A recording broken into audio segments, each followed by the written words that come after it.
Today, I'm going to be making custom Magic the Gathering cards based on Legend of Zelda Majora's Mask. And just before I begin, a quick spoiler warning. Link, Termina's Savior is a 2/2 legendary human warrior for 1 and a white with whenever Link Termina's Savior becomes tapped for the first time this turn, create a colorless artifact mask equipment token with equipped creature has +1/+1 and equip 2. Like any other Zelda game, Link is of course the protagonist, and Majora's Mask is a little bit of a weirder one, with the objective being to get Majora's Mask back from Skull Kid, and on the way collect a bunch of other masks throughout Termina, rather than the traditional Legend of Zelda formula of saving Princess Zelda and doing a bunch of puzzles. To reference this different kind of approach, I decided to reference this collection of masks that we do throughout Majora's Mask, with Link becoming tapped, allowing us to create a mask token. This is to reference the idea of him becoming tapped by doing something like a side quest or attacking or completing a dungeon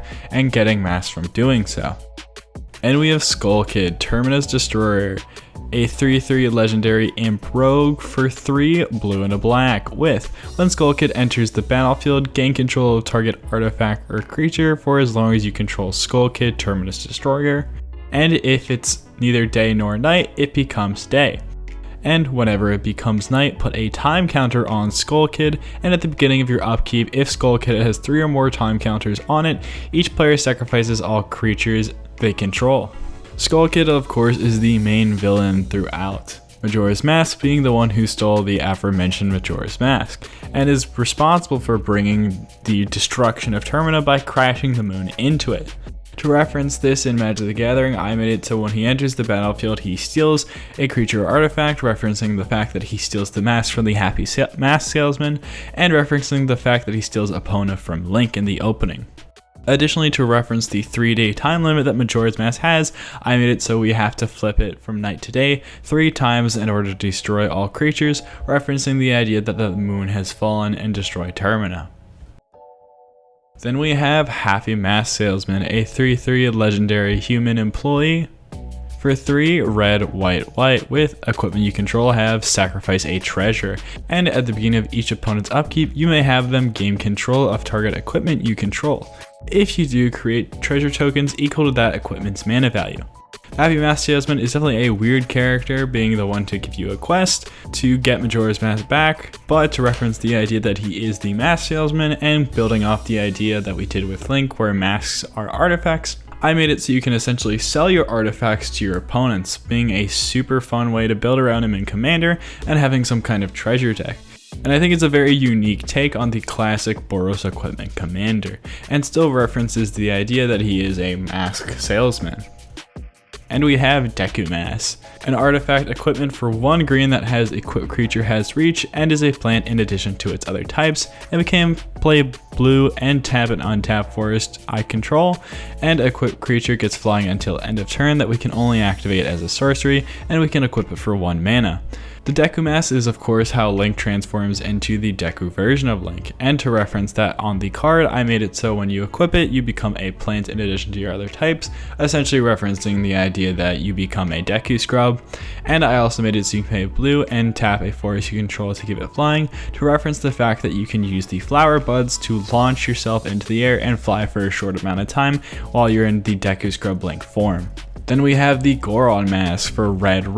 artifact equipment with equipped creature gets +4/+4, and you may exert this creature whenever it attacks. When you do, it gains first strike until end of turn, and is a giant in addition to its other types, and whenever the equipped creature deals combat damage to a player, you may destroy a land that player controls. To reference the Goron Link abilities that you get when you equip the Goron Mask in Majora's Mask, I first represented the kind of charge spin ability that you get with his Exert ability, making it so you gain first strike until end of turn, referencing the idea that while you're in that like rolling ball state that you're not super vulnerable, but you are still doing damage whenever you roll into something. And additionally, to reference the idea that it's a Goron, I made it so you're a giant in addition to your other types, similar to how you're a plant with the Deku Mask. And then finally, I also made it so whenever you deal combat damage to a player, you can destroy one of their lands, to act similar to how as a Goron, you can now break the heavier rocks. Then finally, we have the Zora Mask for blue, also an artifact equipment, and the equipped creature gets +1/+1 and has double strike, island walk, reach, and is a merfolk in addition to its other types, and we can equip it for 1 blue. Of course, these Zoras are the last mask that we get, and they're really useful for swimming. And to reference this in Magic the Gathering, I gave it Island Walk to reference the idea that, of course, we're swimming and we're faster in the water and we're more agile. And then also the equipped creature gets Double Strike to reference the fact that we have the double cutter boomerangs. And to also reference this, I gave it Reach since we're allowed to hit aerial targets with that ability in the game. And then finally, I also made it so that you become a merfolk in addition to your other types to reference the fact that merfolks are probably the closest creature type that we have to the Zora.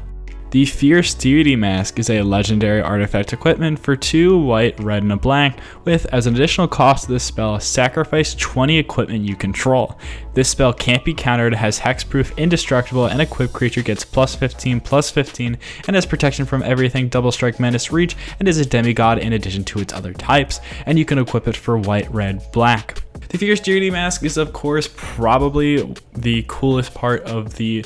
Majora's Mask experience, being this awesome mask that you can only really use in the final boss fight. In order to get said mask though, you have to get every single mask in the game, and to reference this in Magic the Gathering, I made it so in order to cast this, you have to sacrifice 20 equipment you control. And then of course, once you actually get this, you become this kind of demigod state that Link enters when he equips it. So to reference this in Magic the Gathering, and to give you a really good payoff considering you just had to sacrifice 20 equipment, I made it so that the equipped creature gets +15/+15, protection from everything, and all of the other keywords I slapped onto it, basically meaning that if you equip this to a creature, you should be able to win the game with it. Then finally, we have the aforementioned Majora's Mask, a legendary artifact equipment for 2 black with living weapon, and equipped creature has +6/+6 and flying, and is a nightmare in addition to its other types. And at the beginning of your end step, lose life equal to the number of untapped lands you control, plus the number of creatures each opponent controls, and whenever equipped creature dies, create a 0/0 germ creature token and attach Majora's Mask to it, and we can equip it by paying for life. Majora's Mask is of course this powerful artifact that is able to bring the moon down to Termina, and at the end of Majora's Mask, we fight it in the final boss fight, realizing that it's actually sentient and this weird kind of sort of demon creature. And to reference its kind of flying ability, I basically made it so it's this essentially desecration demon when it enters the battlefield, giving you a 0/0 germ token with its living weapon to reference the fact that, you know, it's a living being, and be giving it flying and nightmare to reference the fact in its first form where it's flying and it has these weird tentacle lines attached to it. And additionally, I did have to give it some kind of downside, and to reference the idea that the mask is kind of corrupting and controlling you, like how we learned that Skull Kid isn't truly pure evil and it's more the evil comes from the mask itself. I made it so you lose a bunch of life if you don't use all of your mana or resources, and you also get punished for your opponents having a bunch of creatures. So if your opponents wanted to counterplay around this, they could basically fill up the board and make it so it's really hard for you to get rid of it. Additionally, I made it so you can equip it by paying for it life, essentially reinforcing this idea that the mask itself has a cost to it in your well-being. If you enjoyed this video, you should check out my other video where I made custom cards based on The Legend of Zelda Breath of the Wild.